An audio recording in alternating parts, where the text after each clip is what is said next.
5. Sin and Society. One of the prevailing myths of our time is the supposed neutrality of society to religion. Religion is held to be the concern of the church and of private man. In the world of the arts and sciences, economics and commerce, and in the state, man moves into a supposed neutral realm. This, depending on the person's viewpoint, is the sphere of reason, common grace, natural law, or some other supposed common and neutral grounds. The world has been separated from God in such thinking, and becomes a common ground where God and man can interact, but which cannot be usurped as God's territory. Such a perspective is a form of unbelief.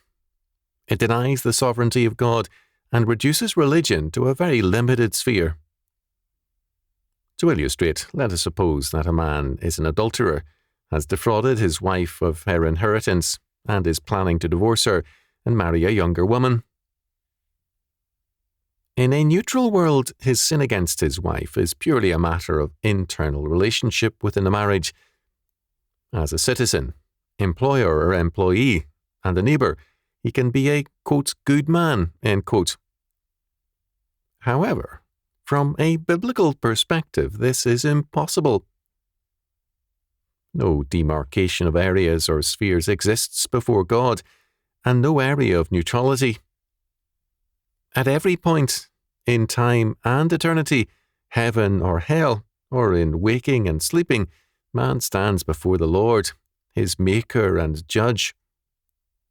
He is one man, God's creature, wherever he is, under one law, God's law.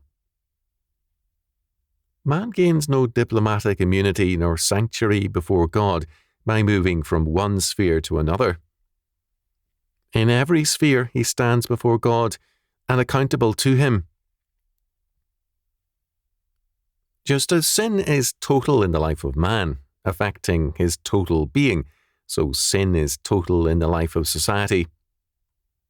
Total depravity means that every aspect of a man's life and society is tainted by sin, so that death haunts every son of Adam, and every culture created by the sons of Adam. Technology does not eliminate this death-bound nature of society. Rather, it expedites and enhances the workings of sin.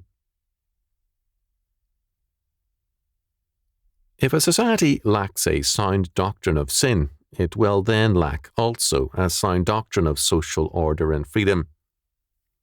Historian Stephen E. Burke, in discussing American Puritanism, noted, "While New England Puritans often wrote and spoke of liberty, they certainly intended no democratic or equalitarian meaning of the term. They referred to the liberty of godly societies to follow divine commandments. John Winthrop distinguished this, quote, civil or federal, end quote, liberty from the liberty which was inconsistent or incompatible with authority, condemning the latter as mere license. In the 1760s, the liberal Puritan Jonathan Mayhew justified resistance to the Crown in terms of the Puritan concept of liberty. Disobedience to authority which violated the strictures of God was both lawful and glorious. Even the American Revolution could be supposed as a cause in keeping with Puritan liberty. If England's rulers had failed to keep their covenant with God, if they were interfering with regular, divinely constituted government in Massachusetts, then resistance was a God-given right. Puritan patriots did not, therefore, embrace the Revolution as a democratic movement. They merely regarded it as scrupulous resistance to unlawful authority.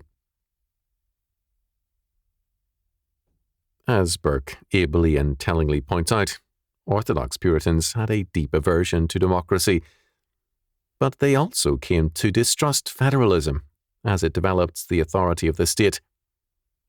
It was the Unitarians who were largely federalist. Earlier, the Puritans had favoured federalism because of their emphasis on authority.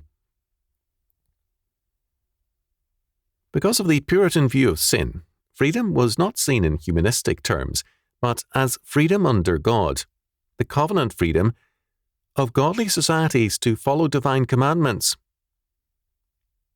Freedom meant the rule of God's law. Order, thus, was a matter of faith and obedience, whereby sin and the fall were nullified, and God's kingdom established. Humanism denies the biblical doctrine of sin.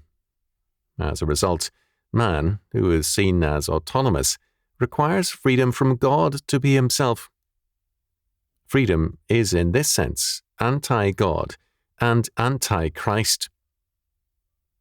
Social order then requires not a godly society, but rather either a statist order or an anarchistic one, because freedom and order require the destruction of all constraints upon man, except those imposed by man himself. Humanism reduces the question of morality, of right and wrong, to a human judgment and decision. As a dictionary of ideas states it, this is the basic question of all morality, whether it be European or Oriental, whether it affects ideas concerning a divinity, behaviour with regard to the state or one's neighbours, or the rules of a parlour game. However, biblical faith does not see morality as a question, but as a command from God and the response of obedience from man, the creature. Humanism sees morality essentially as having to do with two areas of relationship. First, with regard to the state, and second, with regard to other men. It is now adding a third area of moral concern, our relationship to the environment. In terms of Scripture, however, all sin has to do with our relationship to God, because God is the Creator, Governor, and Lord over all things. In our treatment of all things, including ourselves, we deal with God and His law. As David expresses it in Psalm 51 verse 4, "Against Thee only have I sinned, and done this evil in Thy sight." God's law covers all relationships, personal, civil, commercial, environmental, and more. Hence, all morality has to do with God, and all sin is against God. However, if man's freedom is from God, then sin is obedience to God, and virtue is our declaration of independence from God. This is the rationale of the sexual revolution and what Berger has called the resurgence of sacred sexuality. Humanistic man affirms himself religiously by breaking with God's law and by regarding his sin as a religious celebration. Sexuality then becomes the key component in being human. Refusal to sin is called being afraid of our bodies. To get in touch with one's body is an imperative of regained health beyond that of a deepened humanity. Sexual liberation is thus linked to liberation in a more basic way. It becomes a method of achieving a freer humanity, individually, and perhaps even politically. In politics and economics, the same definitions prevail. Freedom from God constitutes morality, and sin is obedience to God. In revolutionary societies, this is more openly held than elsewhere. In others, the same goal prevails, although hypocritically veiled and often concealed under nominally Christian affirmations. Everywhere, the theme and motive of politics and economics is set forth in a way best summarized by Psalm 2, verses 2 and 3.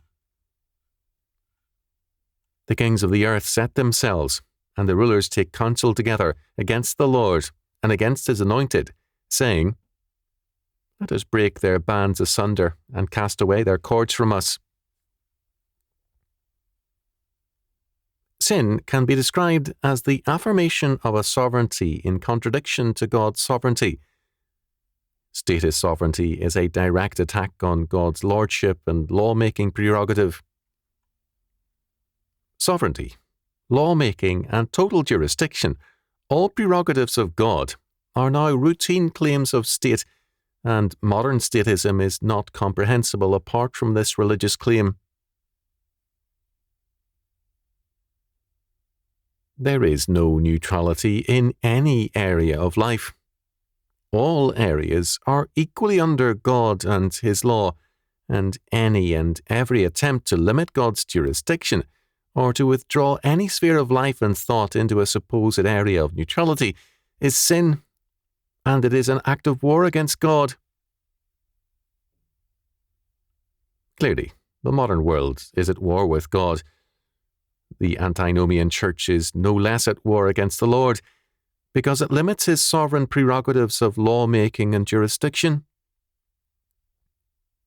However, there is no greater form of folly than to assume that such a warfare is a one-way affair. No man is at war with God without paying the price thereof. History is littered with the wreckage of states and cultures which warred against God. The modern church and state had better take warning.